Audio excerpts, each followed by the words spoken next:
Girlfriend is my big boss. Part 9. Si miskin dan si kaya. Malam itu gue terpaksa tidur di lantai dengan tepian kasur sebagai bantal gue. Vika datang nyelonong seenaknya dewe. Mana cuaca di Jogja malam gini dingin banget. Ada embun gitu. Subuh, gue sudah bangun. Setiap abis ibadah subuh biasanya gue ngopi di kursi depan kos. Sedap banget dah. Saat masih ada sisa-sisa embun gitu sambil ditemani kopi hitam anget. Saat asik ngopi teman kos gue Dani nyamperin.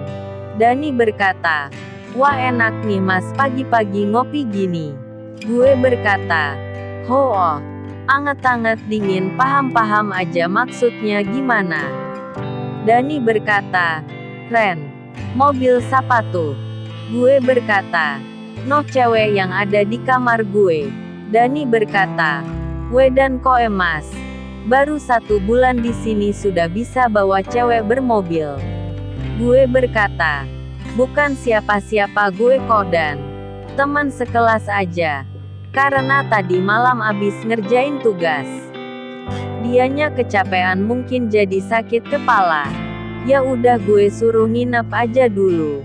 Daripada entar kenapa-kenapa di jalan pinter cari alasan ya gue gan. Kalau ketahuan ada cewek mabuk di kos kan bisa berabe entar kalau ada yang ngelapor ke bapak kos.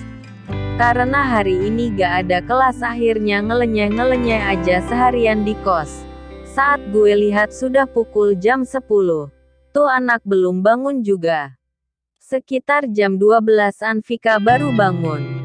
Saat itu gue lagi asik baca novel. Vika berkata, "Hah?" Gue berkata, "Makan dulu Gi. Udah gue beliin makan tuh. Tapi maaf ya cuman bisa lauk telur plus sayur." Vika berkata, "Maaf ngerepotin lu." Gue masih ingat mimik wajahnya saat itu. Mimik wajahnya dingin banget. Gak ada ekspresi seperti orang yang telah melakukan kesalahan. Gue berkata, "Ya udah makan dulu Gi biar enakan badan lo." Vika berkata, "Lagi gak nafsu gue. Langsung balik aja." Gue berkata, "Kalau gitu minum dulu Gi tehnya. Biar rada segaran badannya." Benar dugaan gue. Pasti kagak dimakan, lo kuatnya tirga. Entar malah kenapa-kenapa lagi. Vika berkata, "Gue sehat-sehat aja kok." Gue berkata, "Ya udah deh. Hati-hati di jalan aja ya, nih orang gak pengen diperhatiin. Beda sama cewek lain yang butuh perhatian kali ya." Saat Vika baru pergi kok gue merasa ada sesuatu yang kurang ya. Pas gue inget-inget ternyata kuisionernya lupa dibawa sama Vika. Alhasil gue nge-SMS Vika minta alamat rumah dia buat nganterin kuisionernya. Soalnya besok kita mulai survei dan kuisioner ini sudah harus dipelajari terlebih dahulu. Seperti biasa, siang hari Ciko pasti datang ke kos gue. Ojek langganan gue datang juga. Gue berkata, "Cik, anterin gue bentar dong."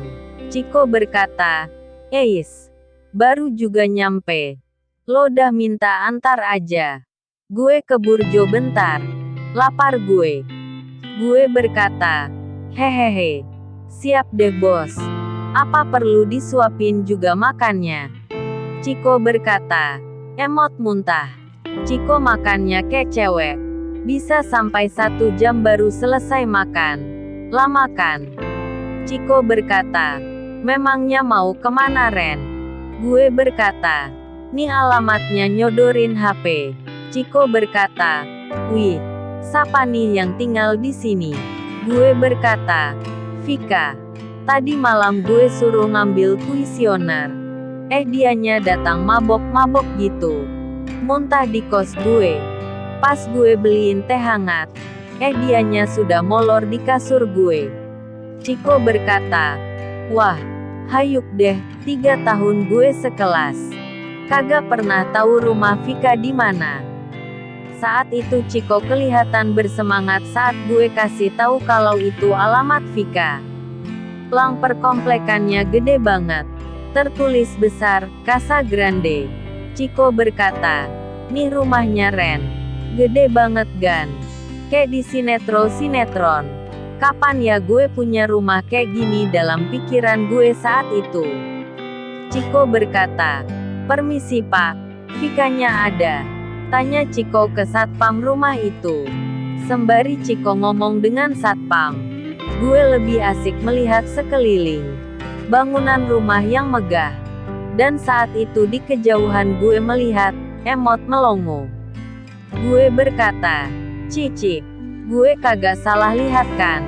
Itu Duta Sheila on Seven kan? Ciko berkata, iya ding. Gue berkata, Cik, minta tanda tangannya yuk. Sekalian foto bareng. Ngefans berat gue Cik. Biar entar kalau pulang kampung ada yang bisa gue pamerin ke teman-teman gue di kampung. Ketahuan banget ya udiknya gue. Baru kali itu gue ngelihat langsung sosok idola gue sejak SMP. Bersambung ke part 10.